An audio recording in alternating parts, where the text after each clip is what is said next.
Alors, si vous voulez, vous pouvez utiliser une technique qu'on a déjà vue ensemble pour ceux avec qui j'ai fait de la colorisation de bandes dessinées, de dessins. Mais ce n'est pas obligatoire pour une colorisation de photo, mais techniquement c'est possible de le faire, c'est-à-dire faire en sorte qu'on verrouille la transparence du calque, c'est-à-dire je clique sur le petit damier ici, la transparence est verrouillée, autrement dit je ne peux plus modifier que là où il y a déjà des pixels. Et puis je vais aller prendre un pinceau, choisir une couleur, voilà, et avec un pinceau à bord flou, je vais aller dessiner, voilà, pour amener des nuances. Alors, pour bien voir ce qui se passe, je vais prendre une couleur bien différente, je vais prendre du bleu ici. Voilà, j'ai pris du bleu, comme ça vous allez bien voir ce qui se passe.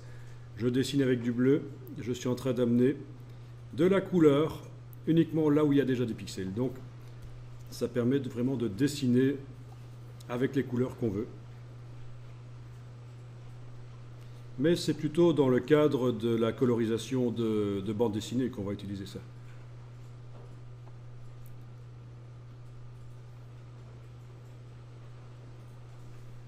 Enfin, ça va vous permettre de mettre des nuances, si vous voulez, en plus. Vous avez fait comment cette... Donc, je récapépète, je vais faire pour l'autre grenade ici. Je verrouille la transparence. Et je viens juste dessiner au pinceau. Voilà. Je viens de faire un trait, là, vous voyez? Là, je fais un trait et j'amène de la nuance. Je vais prendre une autre couleur un peu plus foncée ici.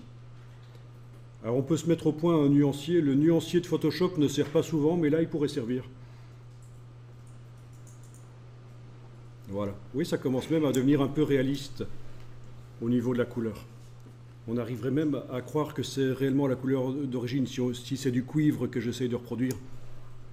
Mais sur la projection, c'est moins bon que ce que je vois sur mon écran. Mais enfin bon, voilà, si on veut vraiment faire l'artiste et recréer des choses. Même chose pour le casque, je vais cliquer sur le casque ici.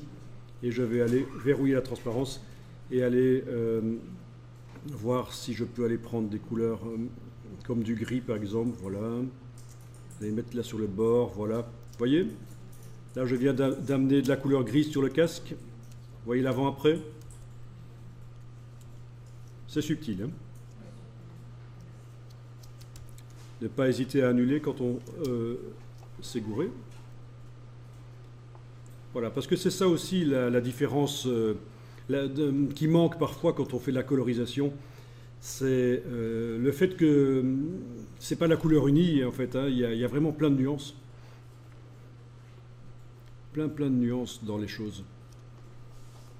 C'est ça qui va amener le réalisme, la nuance. Les différentes nuances de couleurs.